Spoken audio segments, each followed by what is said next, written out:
12व्या शतकामध्ये भागवत धर्म मंदिराचा पाया रचणारे ज्ञानराज आणि त्या ज्ञानराजांच्या पासून भागवत धर्माची ही जी इमारत अशी सुंदर उभी राहिली. अनेक लोकांनी त्याच्यावर प्रहार केले, शस्त्राचे केले, शास्त्राचे केले, निंदेचे केले, अपमानाचे केले, सगळ्या प्रकारे प्रहार करून झाले. पण तरी सुद्धा आमचं भागवत धर्माचं मंदिर असं भक्कम उभं आहे. एवढ्या वर्षामध्ये, एवढ्या शतकामध्ये त्याच्या चिऱ्याला सुद्धा तडा गेलेला नाहीये. का हो?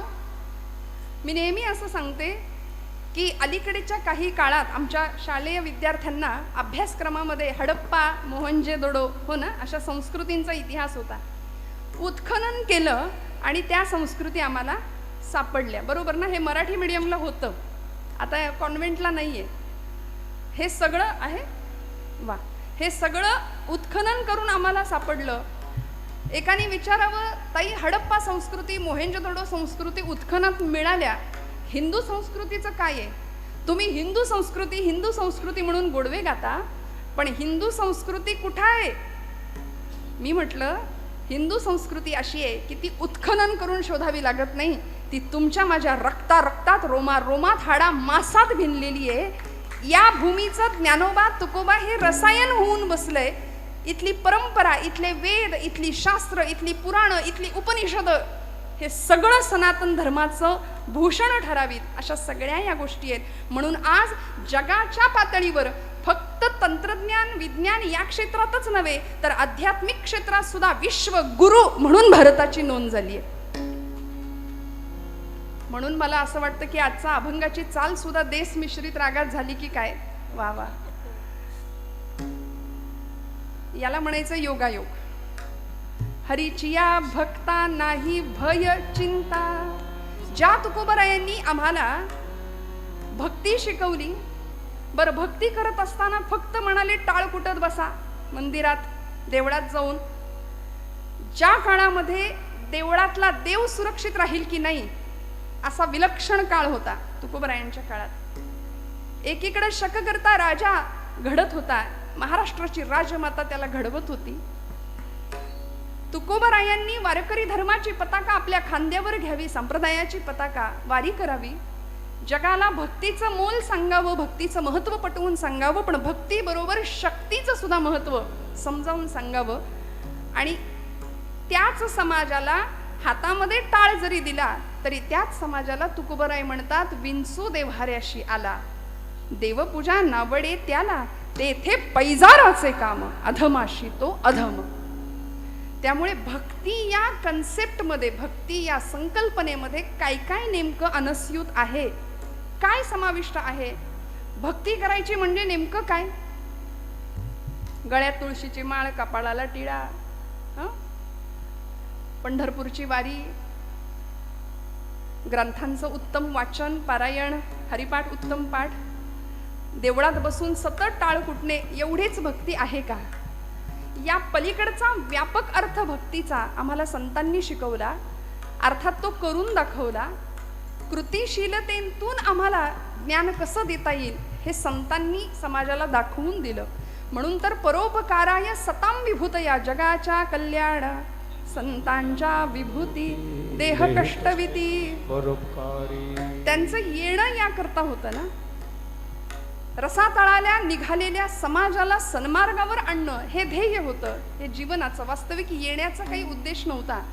माऊली हरिपाठात म्हणते, मागील या जन्मा मुक्त झालो. आम्ही मुक्त झालोय, आम्हाला इथे येण्याची वास्तविक गरज नव्हती, पण तरी आम्ही आलो. तुकोबराय आले, आम्ही वैकुंठीचे वासी, आम्ही इथले नाही. पण आम्ही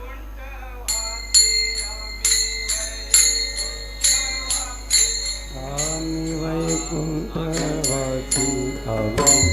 वैकुंठवासी, आलो याचे कारणाचे, आलो याच कारणात.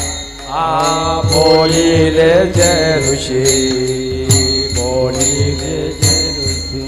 साच भावे वर्ताया, साच भावे वर्ताया. जाणून संतांचे मार्ग, झाडू संतांचे मार्ग, झाडू संतांचे मार्ग, झाडू संतांचे मार्ग.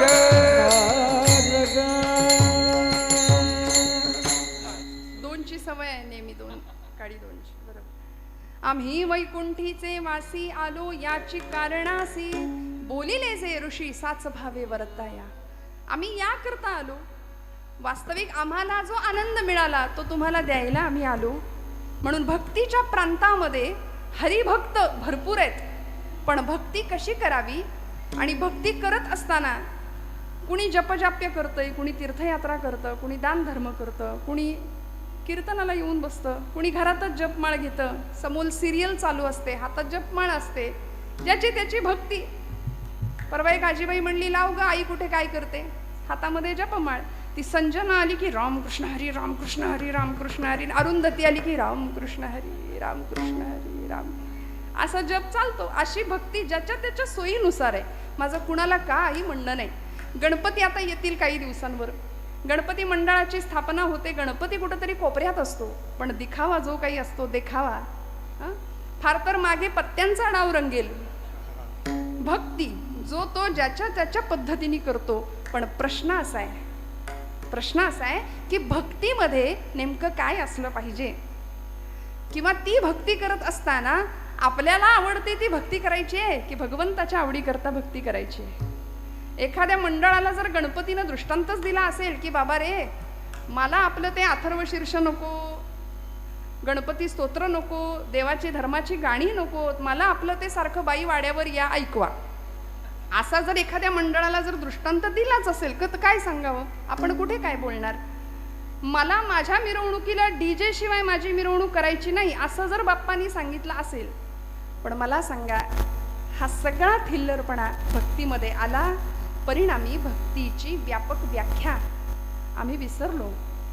संतांनी आम्हाला हरिभक्त होता यावं इथपर्यंत तयार केलं, भक्तीची परिसीमा काय असावी हे समजावून सांगितलं.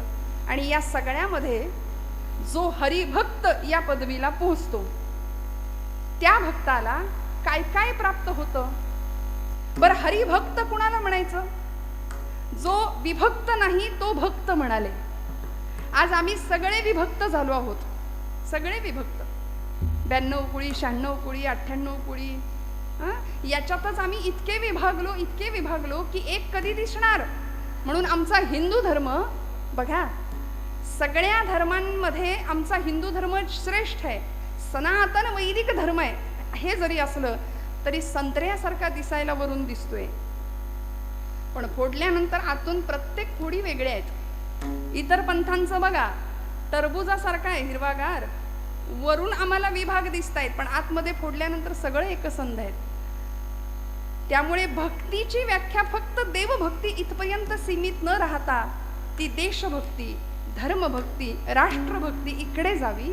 आणि असा हरिभक्त ज्यावेळी तयार होतो त्यावेळी त्याची अवस्था काय होते, त्याला काय काय प्राप्त होतं आणि भगवंत त्याच्याकरता काय करतो हे तुकोबराय सांगतात पहिल्या चरणापासून. हरीची भक्ता नाही भय चिंता, हरीची भक्ता नाही भय चिंता, हरीची भक्ता नाही भय चिंता, हरीची भक्ता नाही भय चिंता, हरीची भक्ता नाही भय चिंता, हरीची भक्ता नाही भय चिंता, हरीची भक्ता नाही भय चिंता, हरीची भक्ता नाही भय चिंता, हरीची भक्ता नाही भव चिंता, हरीची भक्ता नाही भय चिंता, हरीची भक्ता नाही भय चिंता, हरीची भक्ता नाही भय चिंता, हरीची भक्ता नाही भय चिंता, हरीची भक्ता नाही भय चिंता, हरीची भक्ता नाही भय चिंता, हरीची भक्ता नाही भय चिंता दुःख निवारिता नारायणा दुःख निवारिता नारायणा दुःख निवारिता नारायणा दुःख निवारिता नारायणा दुःख निवारिता नारायणा दुःख निवारिता नारायणा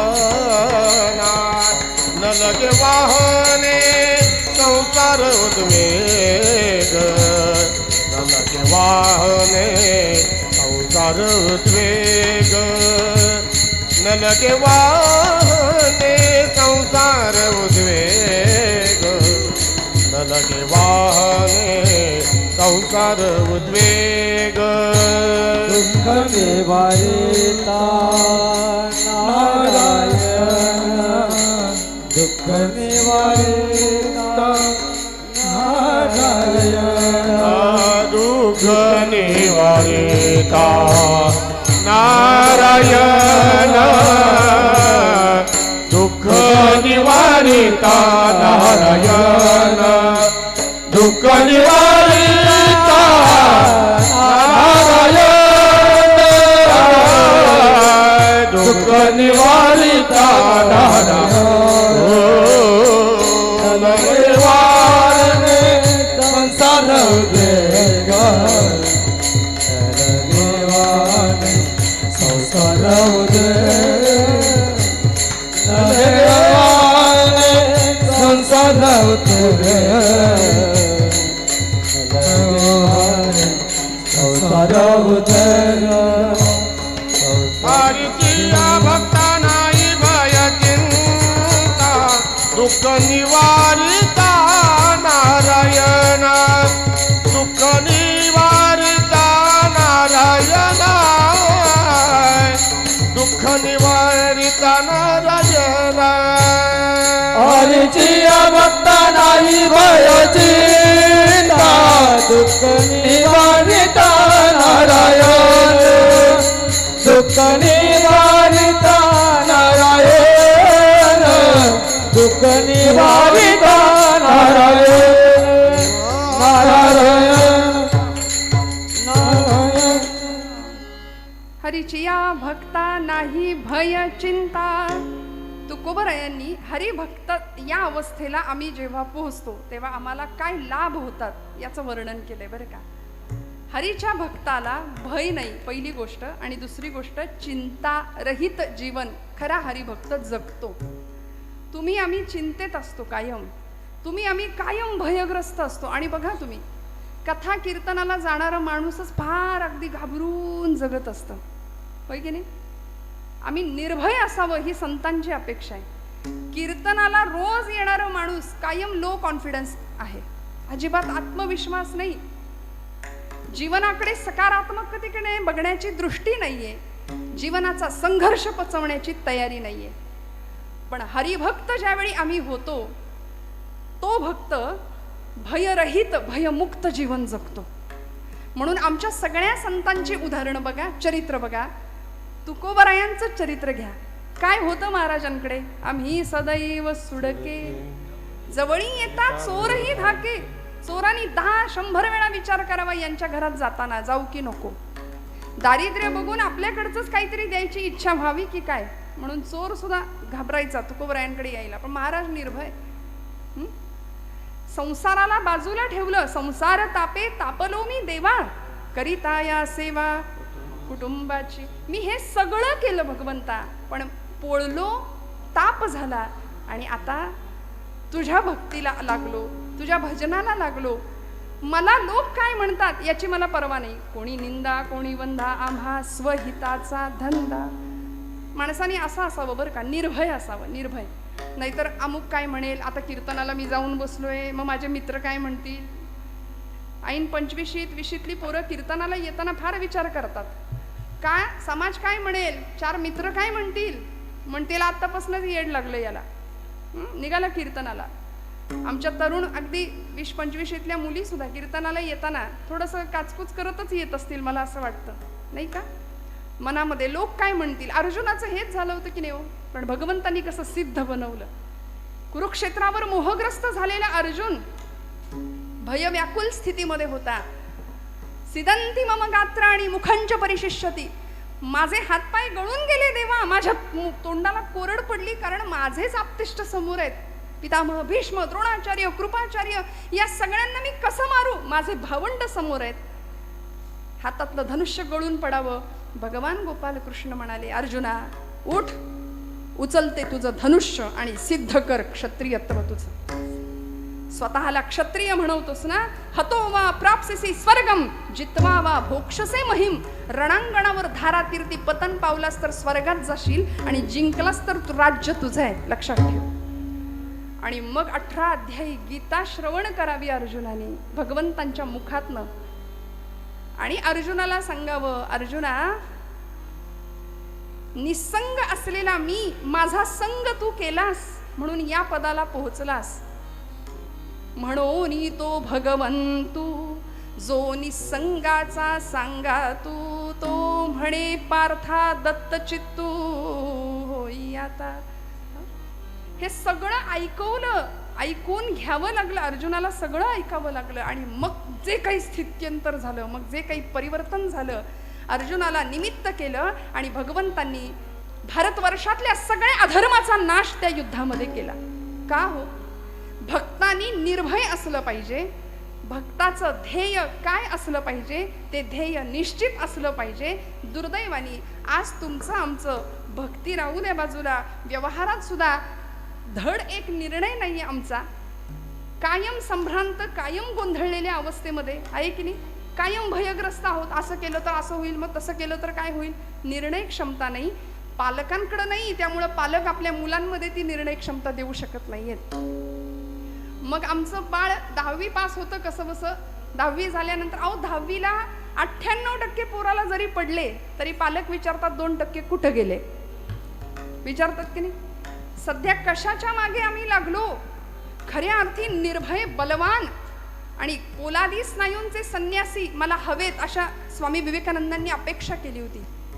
रामकृष्ण परमहंस म्हणायचे, मला निर्भय संन्यासी हवेत, तर भारतवर्षामध्ये मी काहीतरी बदल करू शकतो. आम्ही सतत भयग्रस्त आहोत, भीतीच्या वातावरणात आहोत. आजूबाजूला वातावरणही तसंच आहे. पण भक्त या पदाला आम्ही जेव्हा पोचतो, ती भक्ती ज्यावेळी फलद्रूप होते, त्यावेळी आमच्याकडे पहिला गुण येतो निर्भयता. का? कारण भगवंतावर जो आम्ही विश्वास ठेवतो तो कसा असतो, निष्काम निश्चळ विठ्ठली विश्वास पाहू नये वास आणि कांची. आता बाकी काही हरकत नाही, काहीही वाटेल ते झालं तरी आम्हाला त्याचा काही फरक पडत नाही. न मिळो खावया न वाढो संतान, न मिळो खावया न वाढो संतान, परिहा नारायण कृपा करो,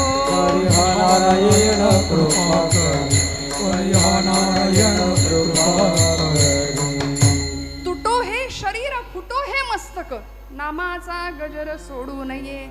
नामदेव महाराज म्हणले, देह जावो अथवा राहो, पांडुरंगी दृढ भाव. काय भक्तीची परिसीमा असेल.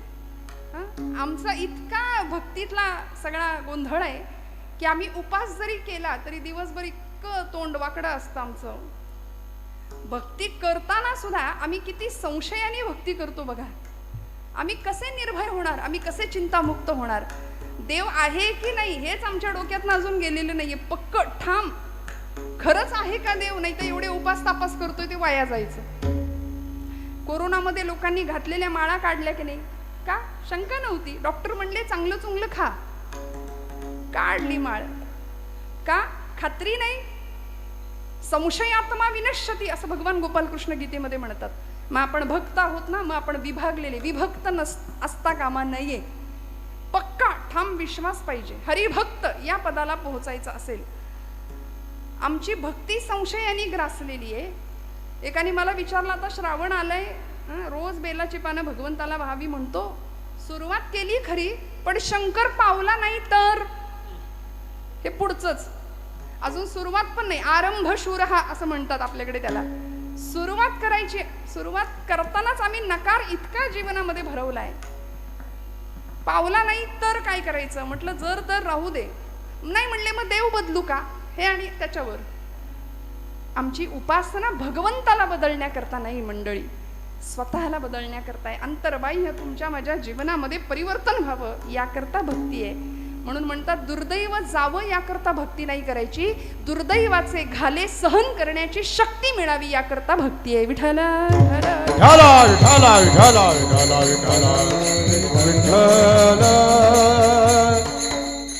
मग या पदाला आम्ही एकदा पोहोचलो, हरिभक्त या स्थितीला पोहोचल्यानंतर आम्ही निर्भय जीवन जगलो पाहिजे. निर्भयता आमच्याकडे आली पाहिजे.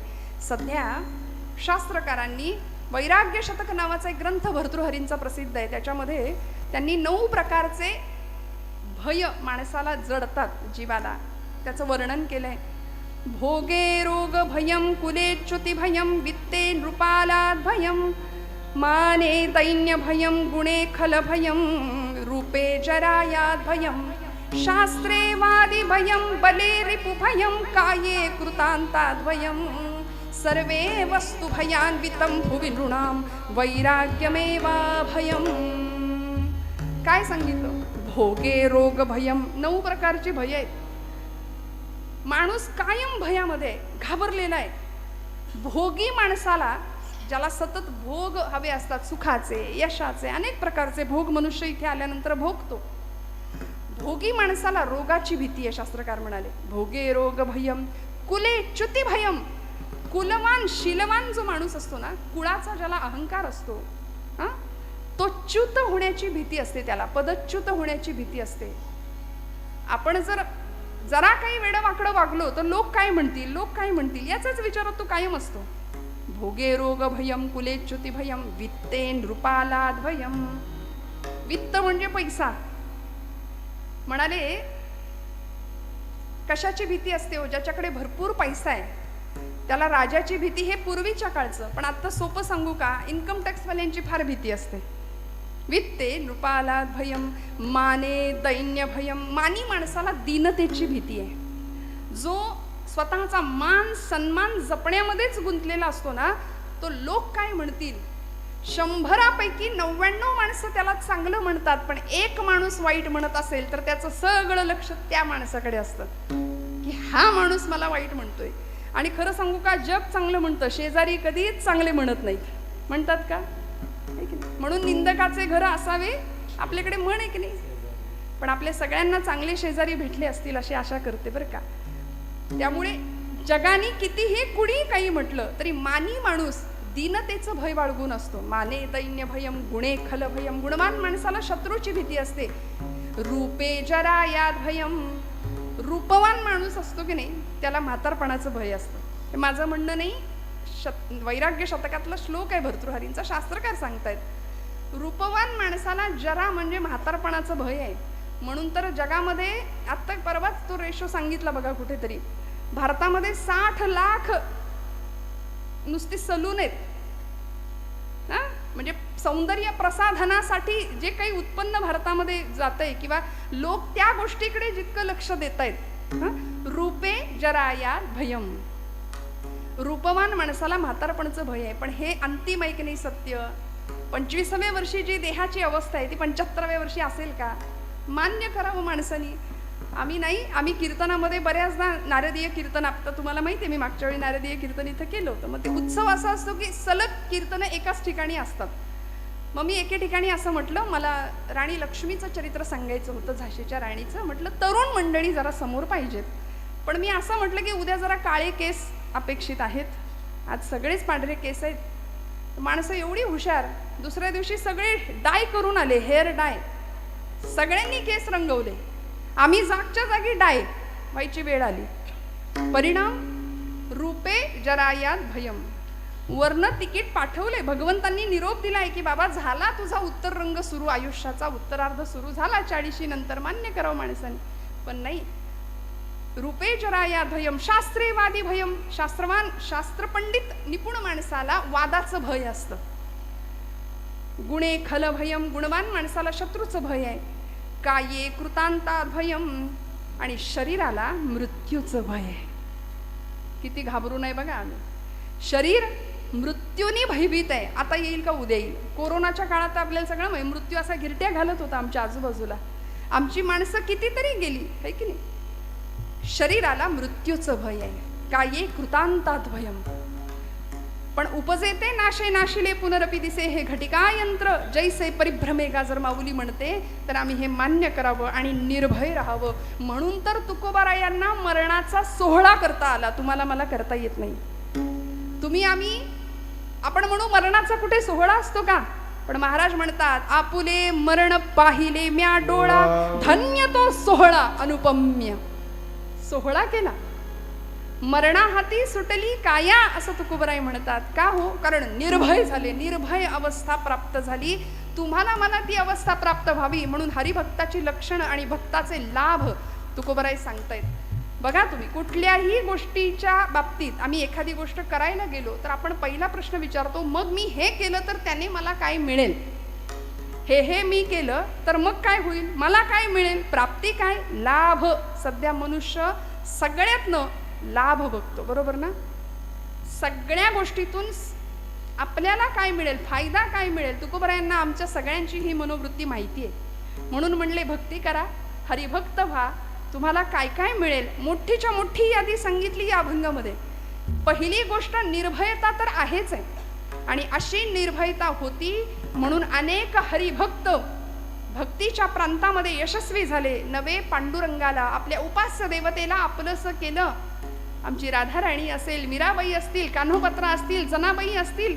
जनाबाईंना तर सुळावर चढवण्याची शिक्षा सुनावली गेली नव्ह, पण निर्भय होत्या. पांडुरंगाला जाब विचारायच्या, अरे विठ्या विठ्या मूळ मायेच्या कारट्या. पुढचं फार वाईट बोलल्या, तिथे नाही बोलू शकत.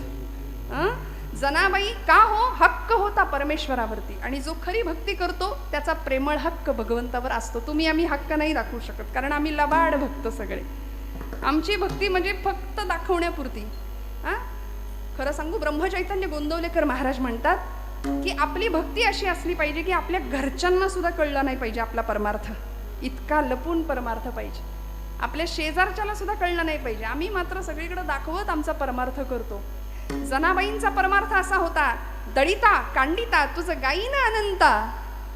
जात्यावर दळायला बसावं आणि पांडुरंगाला बोलवावं. दिशा उजळल्या गेला कोंबडा अरहून, दिशा अरहून, सूर्याचं किरण येती डोंगरा मागून. हो, सूर्याचं किरण येती डोंगरा मागून.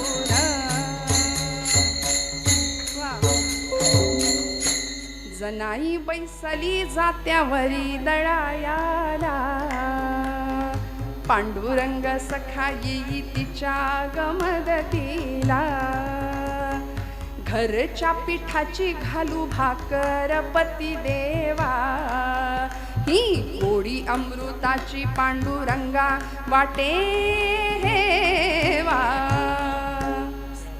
भगवंतानी धावत यावं, जनाबाईंनी सांगावं, पांडुरंगा सख्या ये रे, हाक मारावी, आणि भगवंतांनी धावत यावं. जने जने आलो ग, जनी मांडते दळाणा, नाम ओठी घोळते, भारी जड हे जाते तुझी या विना.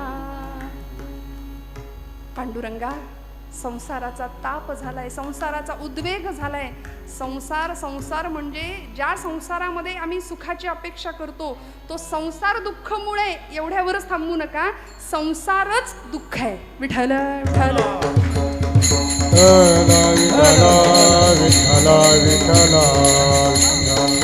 म्हणून हाक मारावी आणि पांडुरंगाने धावत यावं. आज तुम्ही आम्ही बोलवल्यानंतर पांडुरंग येतो का हो? येईल का? नाही. ब्रह्मचैतन्य महाराज म्हणायचे, माझ्या रामाकडं तुम्ही 2 पावलं चाला, माझा राम तुमच्याकरता 20 पावलं चालत येईल. तुम्ही चाललाच नाही तर तो म्हणेल तू तुझ्या जागी बरा, मी माझ्या जागी बरा. आमचा असं आहे, आम्हाला देवाकडून सगळं पाहिजे, देव नको, आहे की नाही. यादी लिस्ट तयार आहे आमची, हे पाहिजे ते पाहिजे ते पाहिजे. भक्ती करतो, सकाम भक्ती करतो. देवा अमुक अमुक अमुक अमुक एवढं सगळं मिळू दे तर आम्ही, म्हणजे आमच्याकडे नवसाची पद्धत आहे की नाही, कौल लावतो आम्ही, नवस करतो. ही सकाम भक्ती झाली. पण संतांनी निष्काम भक्ती करावी. जनाबाईंची निर्भयता काय होती? जनाबाईंनी भगवंताला बोलवावं आणि भगवंतांनी धावत यावं. कारण जनाबाई म्हणायची, अरे अरे विट्या मूळ मायेच्या कारट्या.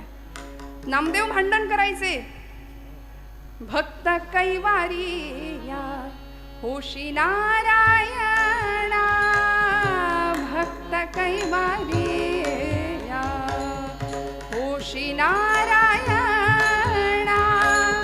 बोलता वचन काय लाज, काय लाज, पंढरी निवास सखा पांडुरंग, पंढरी निवास सखा पांडुरंग. नामदेव महाराज म्हणायचे, तुला माझ्याशी बोलायला लाज वाटते काय रे देवा? असं आम्ही बोलू शकतो का? नाही. का? मला सांगा. आम्ही सगळ्या माता भगिनी, मी थोडंसं या वर्गाला बोलते की आपलं पोटचं लेकरू जर दिवसभर उपाशी असेल, जेवलंच नाही, तर आपल्याला किती वाईट वाटतं. एकदा तरी डोळ्यात पाणी येतं की नाही, आज माझ्या लेकरांनी, आज माझ्या काळजाच्या तुकड्यांनी काही खाल्लं नाही. किती गुंतलोय आम्ही बघा मायेमध्ये.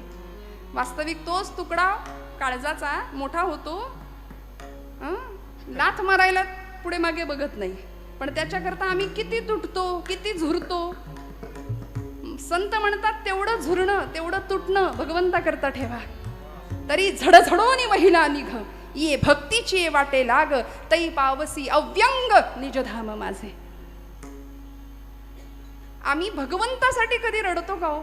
समजा आमचं पोरग जेवलं नाही म्हणून आम्ही एखाद्या वेळी डोळ्यात पाणी येईल. माऊलीचं नाव उच्चारल्यावर आमच्या डोळ्यात पाणी यावं, पण ते नाही येत. भगवंतापुढे नैवेद्य ठेवून आम्ही कधी रडलोय का? जसं पोरासाठी रडतो तसं. आज माझा देव जेवतच नाही, जेवतच नाही. आम्हाला वेळ कुठे, आम्ही काढून घेतो लगेच. खाल्लं बिल्लं तर करायचं काय त्यांनी? आम्हाला इतकी घाई आहे. भगवंता करता आम्ही रडत नाही. आणि खरं सांगू का, नामदेव महाराज रडले म्हणून पांडुरंग जेवला. अज्ञान स्वामी रडले म्हणून रामराय जेवले. ब्रह्मचैतन्य महाराज रडले म्हणून राम जेवला त्यांच्या हातनं. इथे आम्ही रडणारं कुणी नाही, त्याला बोलवणारं तर कुणी नाही. तो तिष्ठत उभा आहे 28 युगांपासून. पुन्हा कधीतरी एखादा माझा नामदेव यावा, मला हट्ट करावा जेवणाकरता. पुन्हा कधीतरी एखादी जनाई यावी, तिने मला बोलवावं. तो व्याकुळ आहे, तो आर्त आहे, तो भावाचा, भक्तीचा भुकेला आहे. आमचा नैवेद्य तो खात नाही. आणि खरं सांगू का, आपला नैवेद्य तो खात नाही, याच्यातच तो आपली आब राखून आहे. विठ्ठल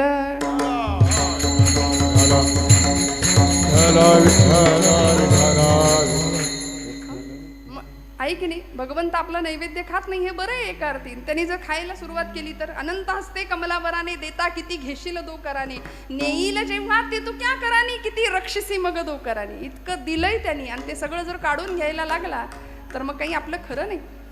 जनाबाईंनी आर्ततेने भगवंताला बोलवावं आणि भगवंतांनी सांगावं, मीही होतो एकला, करमेना मुळी मला जने. जने मलाही नाही करमत ग, आरसा मला गे दिधला, तुझे याद ठेला. पांडुरंगा सख्या आलास का रे, हात तुझा लागला रे, जात झालं हलक हलक, दारी आलं अमृत पिक, तुझी याद ठेला. पांडुरंगाने सांगावं, जने काय सांगू, मीही होतो एकला, करमेना मुळी मला. आणि असा संवाद भगवंताचा जनाईचा चालावा. आपल्या सगळ्यांना कथा माहिती आहे, मी काही वेगळं सांगत नाहीये.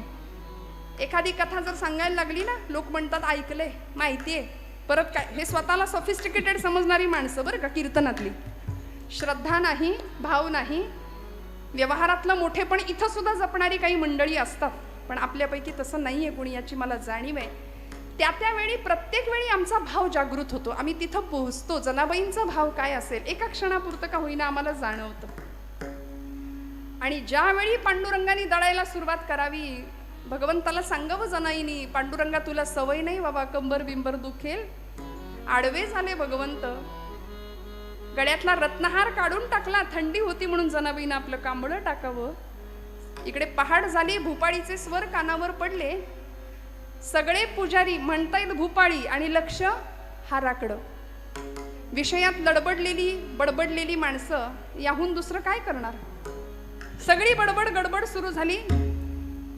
सगळे विकारग्रस्त आम्ही माणसं, आम्ही सगळं याकडेच लक्ष देतो. बघा तुम्ही, ताबडतोब जनाईवर आळ घेतला गेला, तिला पकडलं गेलं. आपली कथा पुढची सगळी माहिती आहे तुम्हाला.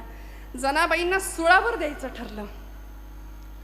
आणि सुळावर जाताना जनाबाईंनी पांडुरंगाला जाब विचारावा, भगवंता दळिता कांडिता तुझं गायीन अनंता म्हणून प्रत्येक काम करताना तुला आठवलं, तुझं स्मरण केलं. कुठल्याही कामामध्ये प्रत्येक श्वासाला मी तुझं नाम घेतलं. पांडुरंगा हा दोष मला लागावा अशी जर तुझी इच्छा असेल तर ठीक, तुला हवं तसं होईल. पण मी निर्दोष आहे हे जगाला जर कळायचं असेल ना तर भगवंता तुला यावं लागेल. म्हणून सुळावर देताना जनाबाई म्हणतात, पाटील अहो पांडुरंगाच्या देवळात निघाले तरी पायरीला नमस्कार करून जाते. आज तर आयुष्य संपवायला निघाली, या सुळाला नमस्कार तर करते. म्हणून सुळाला हात लावला आणि सळ सळ सळ सूळ सगळा वितळायला लागला. लोखंडाचं पाणी झालं. आता जर हे असं नवीन पिढीला सांगितलं तर फार पुढारलेली, फार शिक्षण घेतलेली मंडळी म्हणतात हे काही पटत नाही, बुद्धीला पटत नाही. पण बुद्धीपेक्षा भावनेनी इथे विचार करायचा असतो. बरं त्यांना पटावं तर त्यांनाही सांगावं लागेल, नाहीतर ते इकडे येणारच नाहीत. आपलं फार आहे बघा तुम्ही, आपल्या संप्रदायामध्ये असू दे, हिंदू धर्मामध्ये असू दे, आमची नवीन पिढी भरकटलेली आहे, वेगळ्या मार्गावर जातीये. का? कारण आम्ही त्यांना आपलंसं करून घेत नाही. तुला नाही कळायचं ते जाऊ दे, तुझं तू बघ. आपण त्याला बोलून मोकळे होतो. पण ते म्हणतात हे तुमचं मॅजिक आम्हाला पटत नाही, आमचं लॉजिक काय आहे, लोखंडाचं असं पाणी होऊ शकत नाही. अहो पण पंचभौतिक असलेला देह आहे, भूजल तेज समीर ख अशा 5 महाभूतांपासून बनलेला देह. त्यातलं अग्नितत्व भगवंत जागृत करतात. आणि अग्नीचा स्पर्श झाल्यानंतर लोखंडाचं पाणी जसं होतं तसं अग्नीची सत्ता तिच्या हाताच्या स्पर्शाला दिली, लोखंडाचं पाणी झालं. सर्व सत्ता आली हातात, नाम याचा खेचर दाता. भगवंत सत्ताधीश आहे, तो तुम्हाला मला सगळं द्यायला बसलाय. त्यामुळे आम्ही निर्भय व्हावं आणि मोकळ्या मनाने, मोकळ्या अंतःकरणाने भगवंताची भक्ती करावी. नाही भय चिंता, चिंतारहित जीवन तुमचं आमचं असावं. का? कारण दुःख निवारिता नारायण तुझं मोकलील. ऐसे नाही मज मोकलील, ऐसे नाही तुझे मोकलील, ऐसे नाही तुझे मोकलील.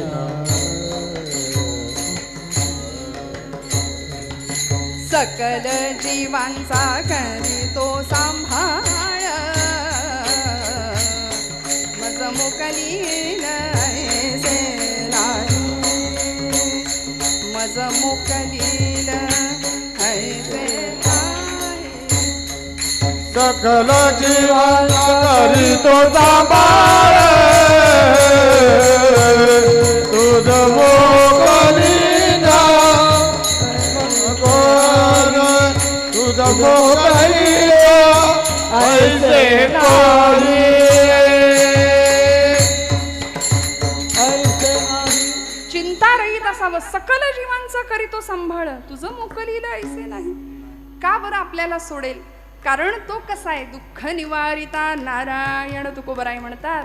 आणि मग हे सगळं कळायचं असेल तर आम्ही काय केलं पाहिजे? अभंगाचं 2रं चरण.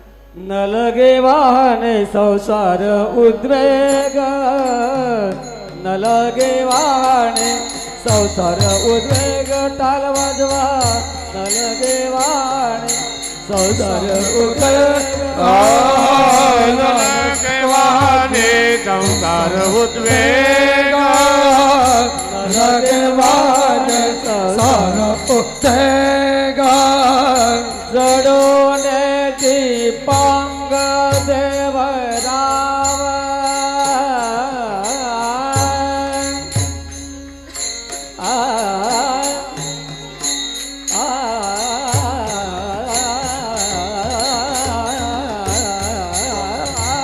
जडून दीपांग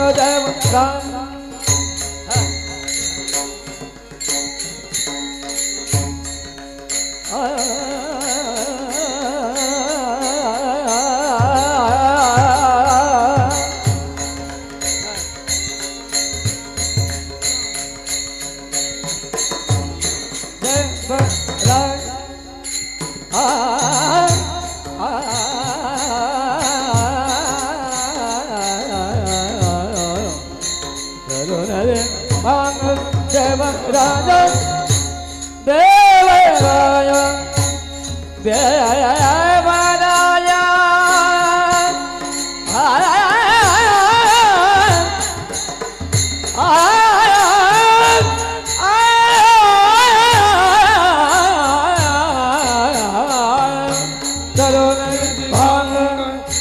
देवराय देवराय जलून दीपांग देवराय जलून दीपांग देवराय नलगेवाने संसार उद्वेग नलगेवाने संसार उद्वेग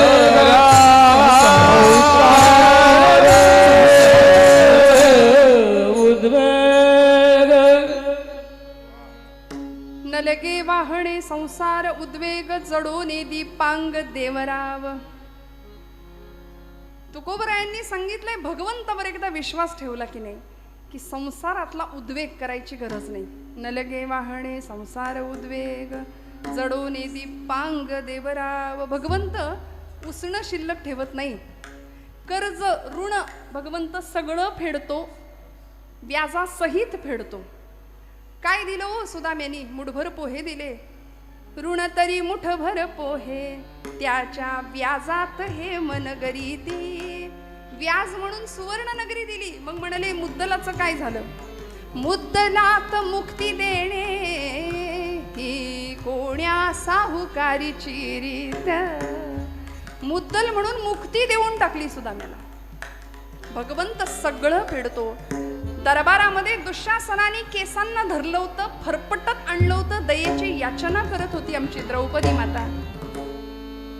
कितीतरी अर्जव करत होती, विनवण्या करत होती, भीक मागत होती रक्षणाची.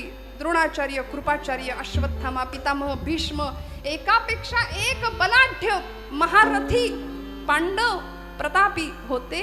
पण तरी सुद्धा नाही कुणी धावलं लज्जा रक्षणासाठी. दोन्ही हात सोडून हात उंचावले आणि भगवंताला सांगितलं, हे भगवंता, हे माधवा, हे अनंता, हे मधुसूदना, धाव म्हणून. आणि भगवंतानी सगळं ऋण जडोने दीपांग देवरावा. नाही सोडलं, नाही ठेवलं, सगळं फेडून टाकलं. एका चिंधीचं ऋण सहस्त्रपटींनी वस्त्र पुरवलं द्रौपदीला त्या परिस्थितीमध्ये. आज आम्ही भगवंताचे भक्त म्हणवतो, वारसदार म्हणवतो, स्वतःला हरिभक्त म्हणवून घेतो. पण भगवंताचे हे गुण सुद्धा तुमच्या माझ्यात आले पाहिजेत याचा विचार आम्ही करत नाही. महाराज म्हणले नलके वाहणे संसार उद्वेग. ज्या संसाराला तुम्ही आपलं आपलं आपलं कवटाळून बसलाय तो संसार वास्तविक तुमचा नाही. ते सगळं इथं राहायचंय. आम्ही असे बांधावर उभे राहतो आणि येणाऱ्या पाहुण्याला सांगतो, ते झाड दिसतंय का, तो डोंगर दिसतोय, तिथपर्यंत सगळं माझं. ती वसुंधरा माता, ती धरणी माता हसते तुमच्यावरती, म्हणते याचा पणजा सुद्धा हेच म्हणायचा, याचा आजा सुद्धा हेच म्हणायचा. हे सगळं अहंता आणि ममता या दोन गोष्टी अत्यंत घातक आहेत. मी आणि माझं. यामुळे संसाराचा उद्वेग झाला. संसाराला आम्ही आपलं म्हणून बसलं. दुःखमय असलेला संसार फक्त दुःखाला कारण ठरला आणि आम्ही दुःखी झालो. वास्तविक जो प्रपंच आपला आहे त्या प्रपंचामध्ये सुख आहे का हो? गेले दोन पती पत्नी 65-70 वर्षाचं वय होतं. आजीचं वय 65 आणि 70चे एक वयोवृद्ध आजोबा. कुठे गेले? कोर्टात गेले. वकिलाला म्हणाले घटस्फोट पाहिजे. वकील म्हणले आता थोड्यासाठी कशाला? झालं ना तुमचं आयुष्य, संपत आले. एवढे दिवस एकत्र राहिला आणि म्हातारा बाबा, आता तुम्ही घटस्फोट का मागताय? नाही म्हणाले, ही म्हातारी काही सुखाने जगू देत नाही. म्हणजे संसार इतका केला तरी सुद्धा प्रपंचामध्ये सुख नाही. नाही म्हणे तरी सुद्धा मला सांगा, घटस्फोट का मागताय? आता किती दिवस राहिले, छान मजेत घालवा, छान एकत्र गुण्या गोविंदांनी संसार करा, उरलेला जो काही आहे तो. नाही म्हणाले, पहिल्या दिवसापासून हिने मला त्रास दिलाय. म्हणाले, वकील म्हणले काय त्रास दिलाय? अहो, मिळेल हातात वस्तू, जे भांड मिळेल, लाटणं असू दे, उलटणं काय असेल ते फेकून मारते म्हणले मला. मग म्हणले, इतके वर्ष सहन केलं तुम्ही, सहन नाही केलं, आता नेम लागायला लागलाय म्हणले. विठ्ठल विठ्ठल विठ्ठला विठ्ठला विठ्ठला विठ्ठला. मग इतके दिवस सगळी प्रॅक्टिस झाली म्हणूया. आणि असा प्रपंच आहे बघा ना. वाटतंय सुख आहे, सुख सुख म्हणत आहे, दुःख ठाकोनी आले. करुणाष्टक लिहिली समर्थ रामदास स्वामींनी. त्यांनी असं सांगितलं, विषयजनित सुखे सौख्य होणार नाही, तुझ विण रघुनाथा वोखटे सर्व काही. भजन रहित रामा सर्वही जन्म गेला, स्वजन जनधनाचा व्यर्थ म्या स्वार्थ केला. रघुपती मती माझी आपुलीशी करावी, सकळ त्यजुनी भावे कास तुझी धरावी. म्हणून घटिका गेली, पळे गेली, तास वाजे झणाणा, आयुष्याचा नाश होतो राम कार्य म्हणाला. हा संसार आम्हाला बंधनाला कारणीभूत ठरणार आहे. ते भुंग्यासारखं आमचं असे आम्ही गुंतून बसलोय. आणि तो भ्रमर रात्रभर कमळाच्या फुलात जाऊन बसला. का? आता उजाडेल, मग उजाडेल. त्या कमळानी पाकळी मिटली. एरवी लाकूड पोखरणारा भुंगा पाकळी कातरू शकला नाही. मनात आलं असतं तर पटकन बाहेर पडता आलं असतं, पण तिथे बंधनात, संसार प्रेम बंधनात अडकला. आमचं असंच होतं. म्हणून महाराज म्हणले, नलगे वाहणे संसार उद्वेग, जडोने दीपांग देवराव. बर परमार्थासाठी आवश्यक असलेल्या दोन गोष्टी, अभंगाचं तिसरं चरण. असो द्यावा धीर सदा समा, द्यावा धीर सदा समाधान, असो द्यावा धीर सदा समाधान, असो द्यावा धीर सदा समाधान. असो द्यावा धीर सदा समा, द्यावा धीर सदा असो द्यावा धीर सदा समाधान, असो द्यावा धीर सदा समाधान. आहे नारायण जावारे, आहे नारायण जावाले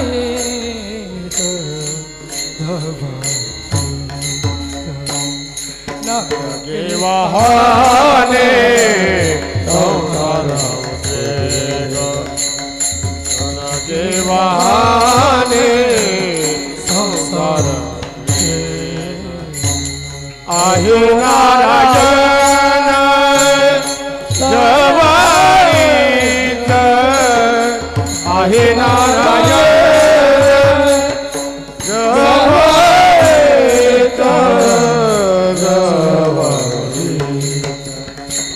नलगे वाहने संसार उद्वेग, नलगे वाहने संसार उद्वेग. असो द्यावा धीर सदा समाधान. महाराज आश्वासक शब्द वापरतात, आहे नारायण जवळीच. तुलसीदासजी म्हणतात, चीटी के पाव में घुघरू बजे, वो भी नाद श्री रघुनाथ सुने. एवढं त्याचं आमच्याकडे लक्ष आहे, पण आम्ही बेभानपणे आयुष्य जगतोय. आम्हाला भ्रांत आहे कशाची? सुख कसं मिळेल, संपत्ती कशी कमवता येईल. सध्या सगळ्या जगाची भूक एक आहे, सत्ता, संपत्ती, पैसा, श्रीमंती. मेलेल्याच्या टाळूवरचं लोणी सुद्धा ओरबाडून घेण्याची वृत्ती समाजामध्ये आपण आज पाहतोय. पण असो द्यावा धीर सदा समाधान. महाराजांनी 2 शब्द महत्वाचे वापरले परमार्थासाठी आवश्यक, धीर. आणि ते परमार्थातच नाही, तो व्यवहारात सुद्धा महत्वाचा आहे बरं, धीर. आज तुम्ही आम्ही सगळे अधीर आहोत. जीवनामध्ये शांतता नाही, समाधान नाही, स्वास्थ्य नाही, सगळं आहे पण समाधान नाही. 50 लाखाचा मोबाईल, टीव्ही सगळं आहे घरामध्ये. पोरांकडे गाड्या मस्त, अगदी त्या शिवजयंतीला पुंगळ्या काढून फिरवतात. जगाचं काही बेफिकीर, जगाचं भानच नाही हो आम्हाला. व्यसन आणि फॅशन याच्या आहारी गेलेली आमची तरुणाई. मला कधी कधी वाटतं त्यांच्या त्या पॅन्ट बघितल्या तर असं वाटतं माणसांपेक्षा उंदरं जास्त आहेत की काही घरात यांच्या. सगळं शिकवायची वेळ आली की नाही, केशभूषेपासून वेशभूषेपर्यंत. का हो, कुठे चाललो आम्ही? एक काळ असा होता, म्हणजे एखाद्याच्या घरात आपण गेलो आणि पटकन चहा आला समोर. पूर्वीच्या काळी गुळाचा चहा प्यायची पद्धत पूर्वी. आता जुनं ते सोनं म्हणून आता आम्ही तेच करतोय, आहे की नाही? पूर्वी माणसं दूध न घातलेला चहा द्यायची, तेव्हा आपली माणसं काय म्हणायची, म्हणजे गरीबाच्या घरचा चहा, काळा चहा. आता ते श्रीमंतीचं लक्षण झालंय. ठिकठिकाणी फाटलेले ग्रीन टी, अजून ब्लॅक टी, त्याला नावं दिली आम्ही, वा वा, लेमन टी. बरं, ठिकठिकाणी फाटलेल्या जीन्स ते श्रीमंतीचं लक्षण झालं. आमच्या इथल्या आजीनी सांगावं, साडी फाटली तर जोडून रफू करून, आहे की नाही, वापरायची. गरिबीत माणसांनी हे दिवस काढले म्हणून नव्या पिढीला हे सगळं भोगायला मिळतंय. आणि आम्ही हे सगळं विसरून घरातलं 2 वर्षाचं पोर घरातल्या म्हाताऱ्या आजीला म्हणतं, आजी तू गप, तुला काही कळत नाही. आणि तुम्ही आता कसे हसला तसेच घरातले सगळे हसतात, किती हुशार बाळ आहे. त्याला 2 वाजवल्या पाहिजेत की नाही त्यावेळेत. मला खरं सांगा, मी चुकत असेल तर शास्त्र सांगतं, लालयेत 5 वर्षांनी, 10 वर्षांनी ताडयेत. 5 वर्षापर्यंत बाद झाले लाडकोड. 10 वर्षाच्या पुढे, 5 वर्षाच्या पुढे पोरग गेलं की फटके देता आले पाहिजेत वेळेच्या वेळी. नको तिथे नाही तितकं जर कौतुक झालं ना तर मग फार भरकटले पण यायला वेळ नाही लागत. बाप हसत हसत 5 वर्षाच्या पोरांनी मांडलेली चापट सुद्धा सहन करतो, म्हणतो माझं बाळ किती हुशार आहे. मग तेच बाळ मोठं झाल्यावर हाताऐवजी लाथ वापरतं आणि वृद्धाश्रमाची वाट दाखवतं.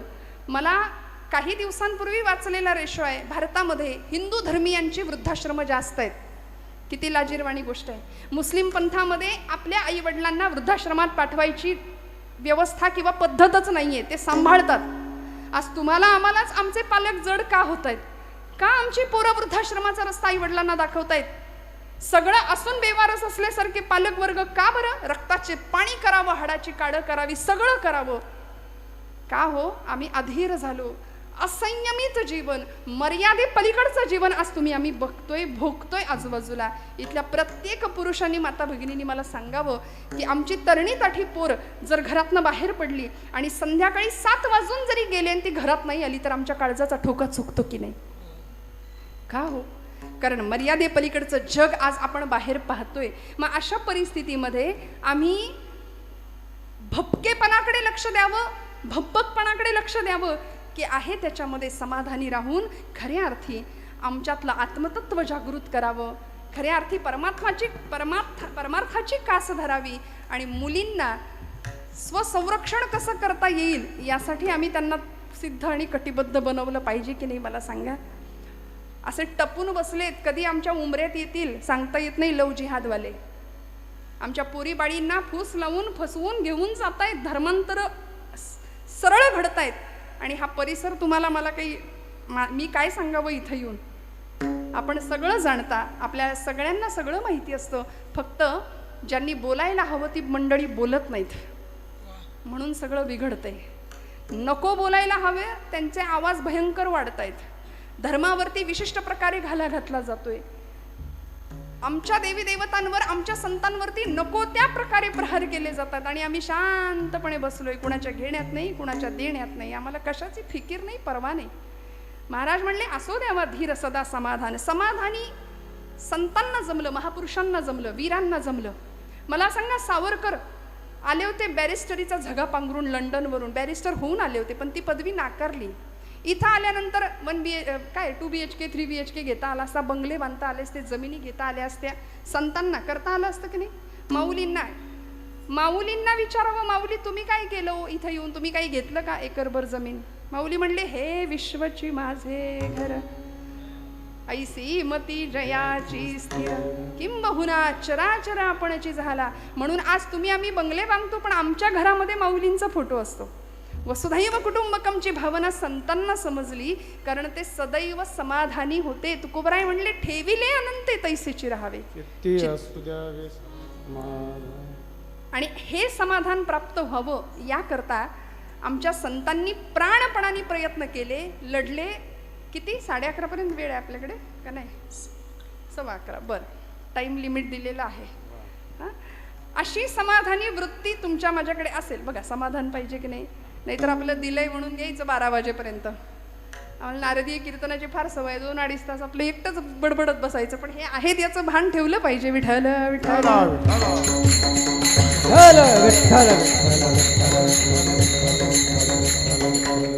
आहे नारायण जवळीचं. म्हणून बघा तुम्ही, देशभक्त असू दे, देवभक्त असू दे, या सगळ्यांनी भगवंताचं अधिष्ठान समोर ठेवलं.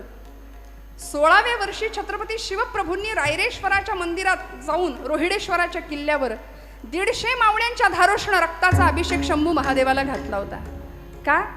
सामर्थ्य आहे चळवळीचे, जो जो करील दयाचे, परंतु तेथे भगवंताचे अधिष्ठान पाहिजे.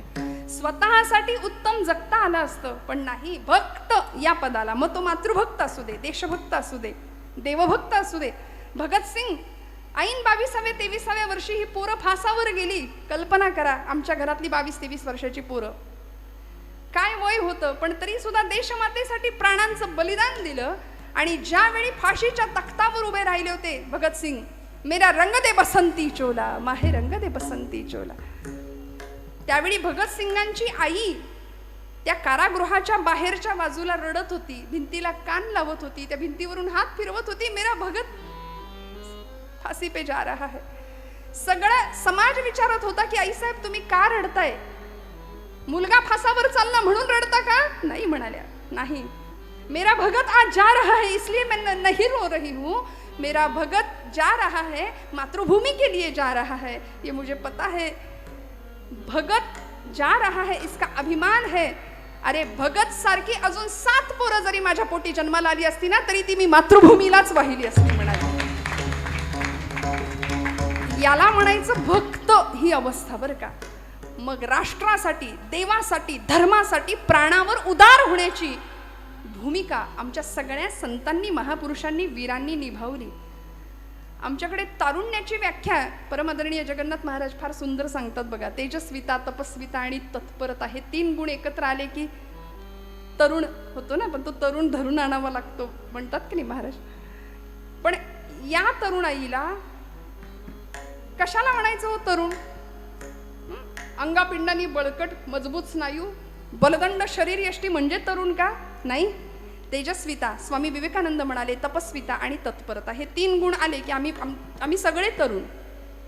मग 75 वर्षाचे शेलार मामा सुद्धा तान्याला म्हणायचे, तान्या चढव यशवंती, म्या मारीन उदय भाण्याला. गडाला पण सिंह गेला तेव्हा चमत्कार घडतो, जेव्हा 75 वर्षाचे शेलार मामा तिथे प्राणांची आहुती देतात, तिथे लढतात. तानाजी मालुसरे प्राणांची आहुती दिली, जीवाला जीव देणारी ही सगळी मावळे मंडळी. का हो? कारण शपथच घेतली होती 16व्या वर्षी, हे राज्य व्हावे ही तो श्रींची इच्छा. रक्ताचा अभिषेक केला होता शंभू महादेवाला. देवीचं अधिष्ठान ठेवलं होतं. देवी उमे कालिके आदिशक्ती शिवानंदिनी भक्त कल्याणिनी चंडासुर छेदिनी भद्रकालिनी शंभासुर प्राण संहारिणी दाक्षायणी शैल राजेंद्र कन्ये जगत्स्वामिनी राजराजेश्वरी कुळाची भवानी तुला प्रार्थितो हा शिवाजी रणी दे जय स्वामिनी. देवी उमे कालिके आदिशक्ती शिवानंदिनी भक्त कल्याणिनी चंडासुर छेदिनी भद्रकालिनी शंभासुर प्राण संहारिणी. कुळाची भवानी तुला प्रार्थितो हा शिवाजी रणी दे जय स्वामिनी. आई जगदंबेची पूर्ण कृपा होती म्हणून हा राजा सिंहासनाधीश्वर छत्र चामर परिधान केलेली, पण तरी सुद्धा गळ्यामध्ये देवी भक्तीची कवड्याची माळ घालत होता. हातामध्ये पोत घेऊन देवीचा भुतिया बनून गोंधळी बनून नाचत होता. ए गोंधळी गोंधळी अंबेचे गोंधळी, गोंधळी गोंधळी आम्ही आंब्याचे गोंधळी. शेखरवाले गोंधळी गोंधळी आम्ही अंबेचे गोंधळी. गोंधळी गोंधळी आम्ही आंब्याचे गोंधळी. आमचा घालावा गोंधळ न वासुदेव हरिनाम संबळ. आमचा घालावा गोंधळ वाजो हरिनामे संबळ. जिथं विठूच राऊळ तिथं संतांचा गोंधळ. जिथं विठूच राऊळ तिथं संतांचा गोंधळ.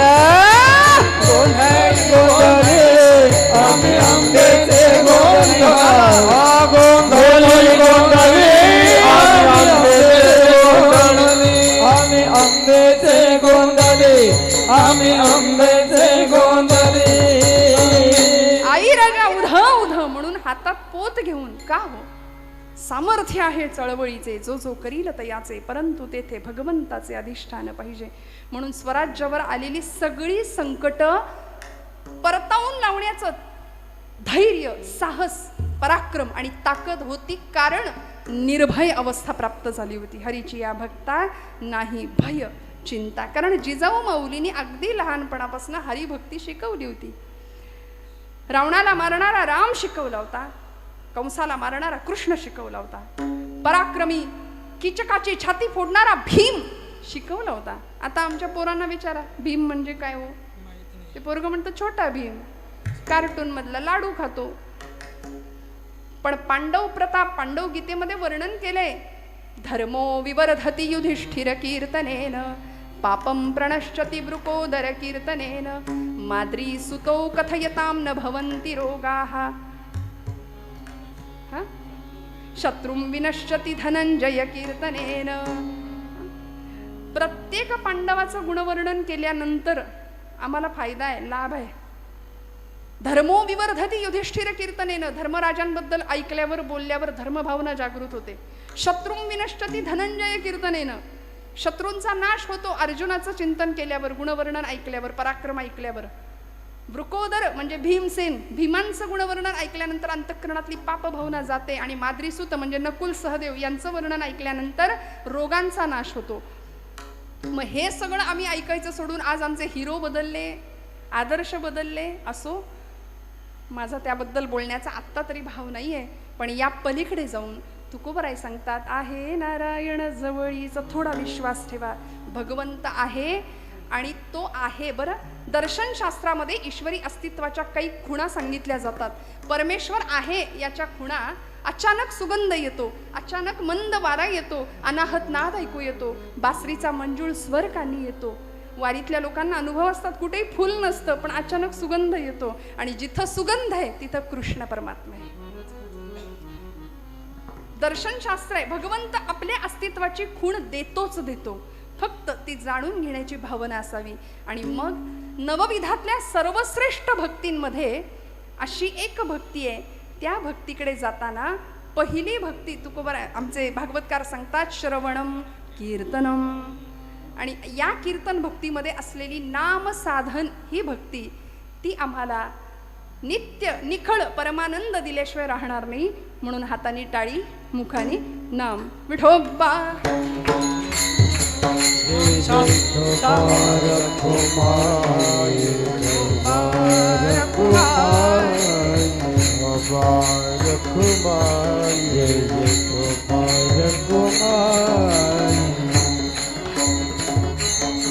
जय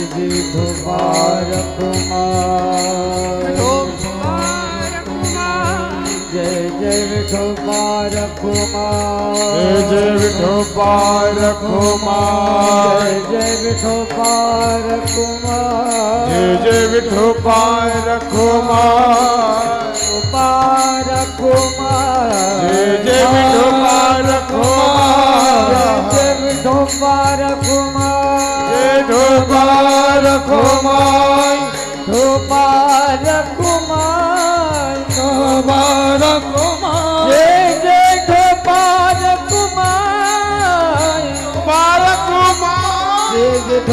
विठोबार कुमार विठोबार कुमार विठोबार कुमार जय विठोबार कुमार जय विठोबार कुमार जय विठोबार कुमार जय जय विठोबार कुमार जय जय जय विठोबार कुमार विठोबार कुमार विठोबार कुमार जय विठोबार कुमार विठोबार कुमार जय विठोबार कुमार विठोबार कुमार जय विठोबार कुमार विठोबार कुमार जय विठोबार कुमार विठोबार कुमार जय विठोबार कुमार हरि जय जय हरि जय जय हरि जय जय हरि जय जय हरि हरि हरि हरि हरि हरि जय जय हरि हरि हरि हरि हरि जय जय हरि हरि हरि हरि जय जय हरि हरि हरि हरि जय जय विठोबार कुमार विठोबार कुमार हरि जय जय हरि हरि जय जय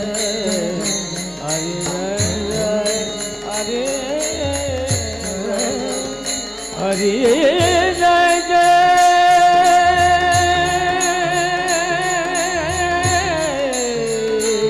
हरि जय जय जय जय जय जय विठोबार कुमार जय विठोबार कुमार जय जय विठोबार कुमार जय विठोबार कुमार जय विठोबार कुमार जय विठोबार कुमार जय विठोबार कुमार जय विठोबार कुमार जय जय विठोबार कुमार जय विठोबार कुमार जय जय विठोबार कुमार जय विठोबार कुमार जय जय विठोबार कुमार जय विठोबार कुमार जय विठोबार कुमार जय विठोबार कुमार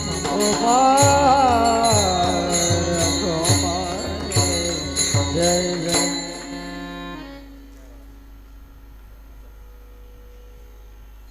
वडघरमधल्या सगळ्याच लोकांचा उत्साह, कीर्तनावरचं प्रेम आणि संतोष भाऊंचं नियोजन आयोजन सर्वच अप्रतिम आहे, यात शंका नाही. आपल्या सगळ्यांचा भाव. पण खरं सांगू का, वक्ता, वक्तृत्व, वक्तव्य आणि व्यक्तिमत्व, कीर्तनकाराच्या वक्ता, वक्तृत्व, वक्तव्य आणि व्यक्तिमत्व यातलं वक्तव्य फक्त घ्यावं, बाकी सगळं सोडून द्यावं.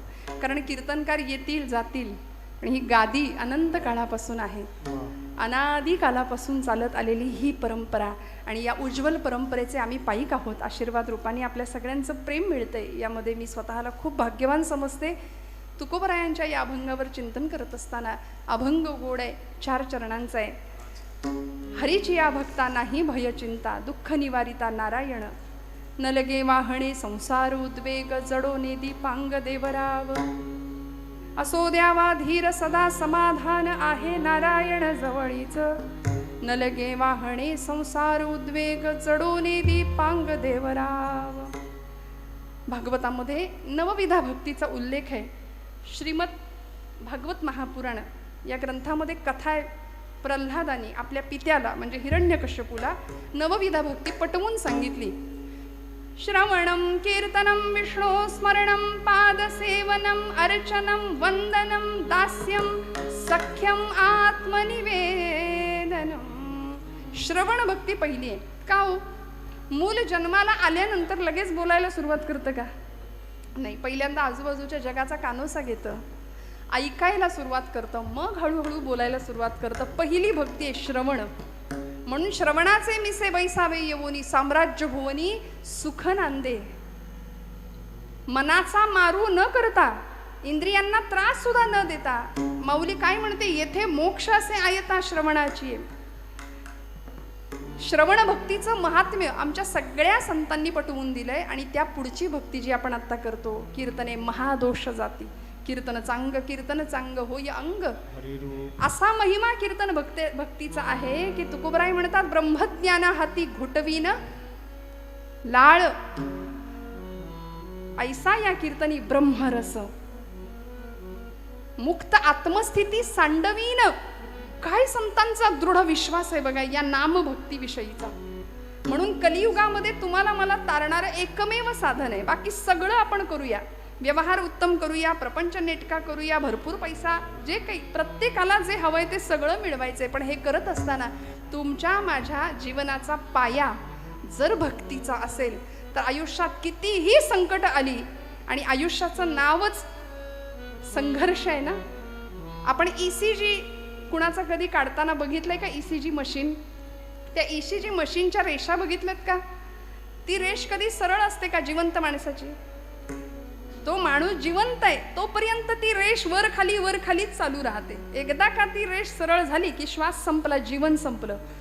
मग रात्रंदिन आम्हा युद्धाचा प्रसंग, अंतर्बाह्य जग आणि मन, हे तुकोबांनी सांगून दिलंय. मग कशासाठी मुडदूस चेहरे करून आम्ही जगायचं? संघर्ष प्रत्येकाला आहे, दुःख प्रत्येकाला आहे, प्रत्येकाला सहन करायचंय. आलिया भोगासी सगळं सहन करायचंय. आपलीच कर्म फळं आहेत, ती फळं आपण इथे भोगतोय. दुसरं काय आहे? कुणाला निंदा करायची, कुणाला द्वेष द्यायचा, कुणाला बोल लावायचा? एखाद्याला दुखवण्याकरता तुमची माझी योजना भगवंतांनी केली आहे का हो? नाही ना. मग हे सगळं जाणीव ठेवावी आणि भगवंताशी असं विलक्षण वेगळं आगळं नातं जोडावं की ते आम्हाला श्रवण, कीर्तनम, विष्णुस्मरणम, पादसेवनम, अर्चनम, वंदनम, दास्यम, सख्यम आणि आत्मनिवेदनापर्यंत घेऊन जाईल. म्हणून तुकोबरायांनी एक नातं भगवंताशी जोडलं शेवटच्या चरणात. भैरवी तुका मने माझा सखा पांडुरंग, तुका मने माझा सखा पांडुरंग, तुका म्हणे माझा सखा पांडुरंग, तुका म्हणे माझा सखा पांडुरंग. तुका मने माझा सखा पांडुरंग, तुका मने माझा सखा पांडुरंग, तुका म्हणे माझा सखा पांडुरंग, तुका म्हणे माझा सखा पांडुरंग. या पियेले जग, या पियेले जग, तेने के न लगे वारे, संसार उद्वेग न लगे वाहने, संसार उद्वेग.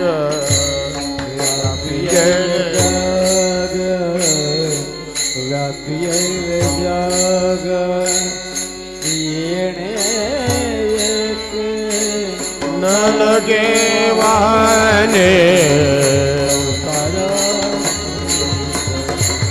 न लगे वाहने, संसार उद्वेग. जडून दीपांग देवराव, जडून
देवराव देवराव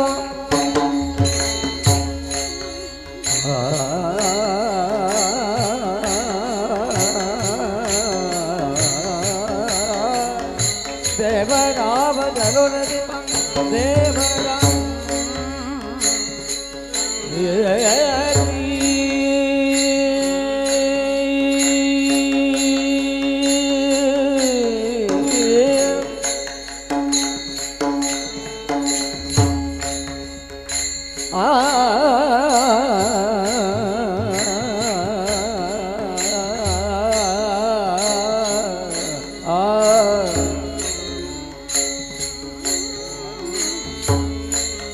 आधी म्हणायचं नलगे वाहणे जडोले जडोले दीपांग देवराव जडोले दीपांग आनाधा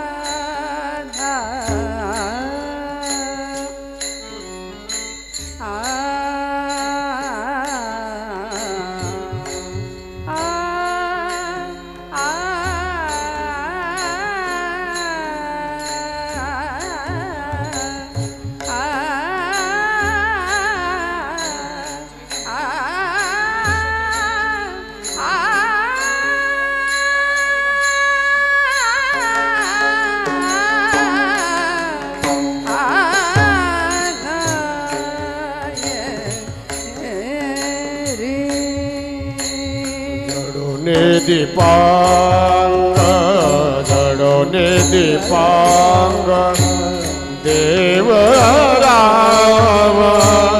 नलगे वाहने संसार उपेग नलगे वाहने संसार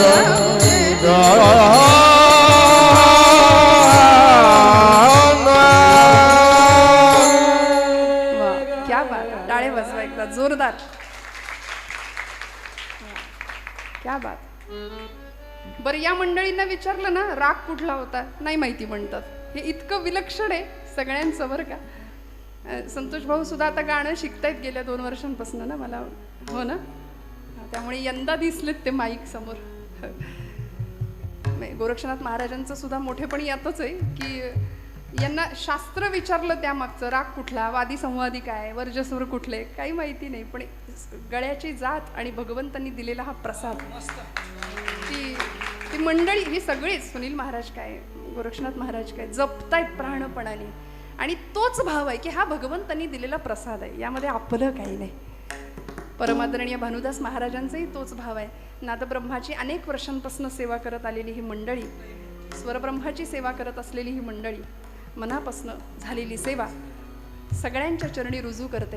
तुकोबरायांनी भगवंताशी नातं जोडलं सख्यत्वाचं जे अर्जुनाचं होतं हो ना. भगवंताशी कुठलं तरी नातं जोडावं. द्रौपदीनी नातं जोडलं कुंती आत्तेंनी नातं जोडलं. मी म्हणते नाही कुठलं नातं जोडता आलं तरी तू देव मी भक्त ऐसे करी बस. तुकोबरायांनी हेही नातं आम्हाला सांगितलंय. अद्वैती तो माझे नाही समाधान ठेवून निराळा राही मज देव भक्तपण सुखाचा सोहळा. भगवंता तू देव मी भक्त ऐसे करी. नको ब्रह्मभाव नको आत्मस्थिती मला काही नको भगवंता. तुझ्याशी नातं असं जोडू दे की जगात कुणीही प्रयत्न केला तरी ते तुटता कामा नये. त्याला भगवद्गीतेमध्ये भगवंतांनी शब्द वापरलाय ममई मांशो जीवलोके जीवभूत सनातन मनःषष्ठ आणि इंद्रियाणी प्रकृतीस्थानी करशती. सनातन संबंध. बस झालेली सेवा भगवंत चरणावर अर्पण करते. बोलत असताना काही वेळ वाकडं गेलं असेल तर मोठ्या अंतःकरणाने क्षमा करा. आपण सगळे ज्येष्ठ श्रेष्ठ श्रोतृवर्ग मनापासून सगळ्यांना हृदयस्थ परमात्म्याला नमस्कार करते. आजच्या कीर्तनाचे संयोजक आयोजक सगळ्यांच्या चरणी कृतज्ञताभाव व्यक्त करते आणि सेवेला विराम देते. ज्ञानेश्वरा महाराज ज्ञानेश्वर माऊली महाराज ज्ञानेश्वर